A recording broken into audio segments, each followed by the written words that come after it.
All right, let's start talking about the death card. The death card is connected to the Hebrew letter Nun, and Nun means fish. And you think about those two Piscean fish that swim circles around each other, and they enable each other. They work as a team. They're very agreeable. They don't want to start any confrontations. They also just want to easily forget the past and just keep swimming forward.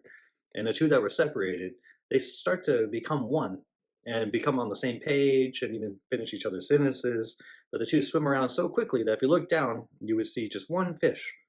And so this whole card is all has a whole overall theme about where the two that are separated, they end the separation and then they join back and reunite together as one. And then they start a whole new chapter or phase going forward that's going to be full of optimism, being restored, a lot happier, shared goals, and also just a need for just sharing control and not bringing back up the past. Let's move away from the past and let's move away from anything that kept us separated, and we can kind of start over and be back on the same page and also have like love in our hearts again. And I'll show you, but like all the symbols on the card are all about this whole concept. It's the Scorpio card, which is known as death and rebirth, which is a water sign, just like Pisces, like the Noon, the fish. And it's just incorporates all that Piscean and water sign energy about just going with the flow and kind of tapping into the imagination and into the big heart and dreams and the what ifs and thinking outside the box and not being so down to tied back to earthly ego. Um, it's more about like just wanting to maintain a happy emotions and control of your own emotional intelligence. So going back to the symbols of the card, it connects to the Christian holiday of Good Friday. And this is when Jesus died on the cross. And then on that day, he returned back to the Father in heaven. And the two that were separated because God was in heaven, and then God or Jesus comes down to earth and they're separated. But then after Jesus dies on Good Friday, he's reunited with the Father, and the two become one. And they connect back into their same essence once again. And so the two that are separated, they end the separation and they reunite back together as one. And they come back as a team with love in their hearts, and they're closer to the essence of God.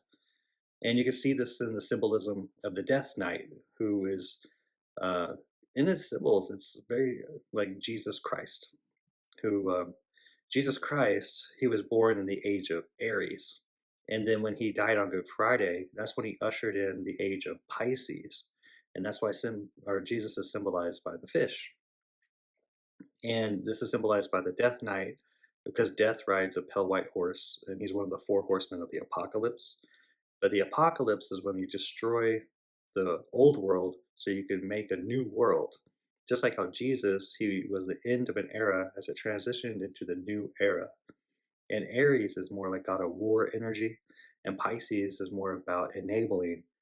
And so Jesus was more like the heart, and he was very forgiving, and he loved everybody. He loved thy neighbor, and was very like empathetic and sympathetic to everybody around him, and taught that as an example.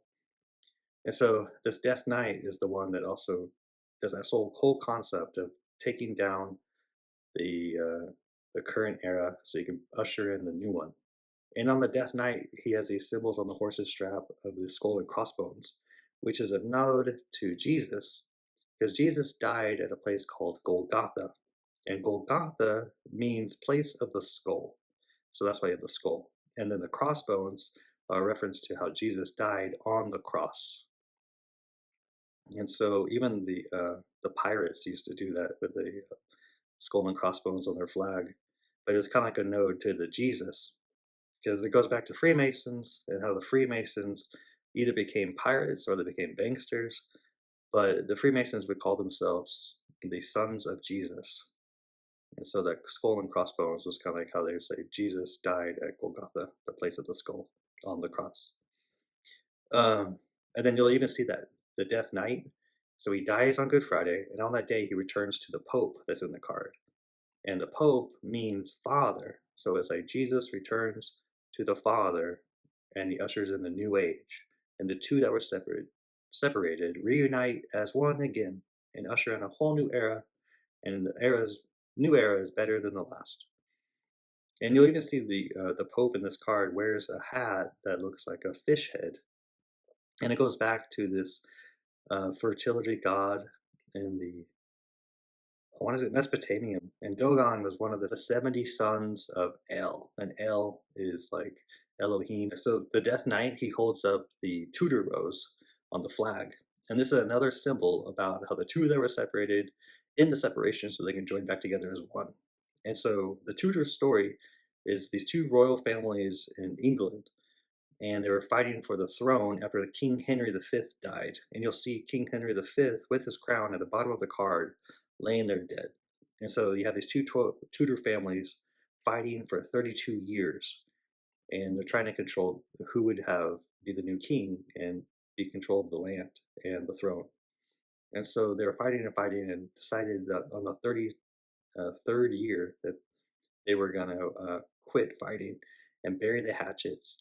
And so the two royal families got married, and they decided to just share the land and share the control. And then they could usher in a whole new era that has like love in their heart, optimism's restored, a death to the past, a death to death, and they could start over and just start a whole new era that's way better than the last that wasn't doing any good for them. It was eventually going to kill off everybody. So if you even look deeper into the Tudor rose, you'll see that there's 45 pieces that fit it all together. And the 45 is how it connects to Jehovah. And I'll tell you further into it, but I'll show you the pieces. There's inside the center, there's 30 of the seeds, 10 flower petals, and then there's 5 of the leaves. So 5 and 10 is 15, plus the 30 seeds is 45 altogether for this rose. And the rose symbolizes these two royal families coming together and reuniting as one. And they return to God, and God is Jehovah, and Jehovah has the numerical value in his name of 45. Whenever you spell out each of the 4 Hebrew letters that are Jehovah, but you break them down into word form, and then these new letters accumulate 45 altogether.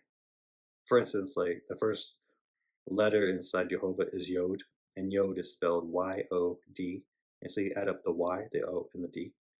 And then you have the He, so H-E, so you add those together. And then Vav, V-A-V, add those together. And then the last He is H and E. So you just add up all these letters together, and they accumulate to 45, Jehovah. There's another interesting thing about the death card. It's Roman numeral 13. And 13 is the value of the Hebrew word echad, which means one. And also it's the same value for the word ahava, which means love. So one love. So if you have 13 and 13 coming together, you get 26. And 26 is the value of Jehovah when it's the YHBH. And so Jehovah, God, is one. God is love, one love. And so when you end the separation, join you back together, and you return to that love. Yeah, and that's basically it. There's whenever you get this card, it just shows the reuniting card. The two people that are separated for whatever reason will come back together, and they'll start a whole new chapter or a whole new phase moving forward.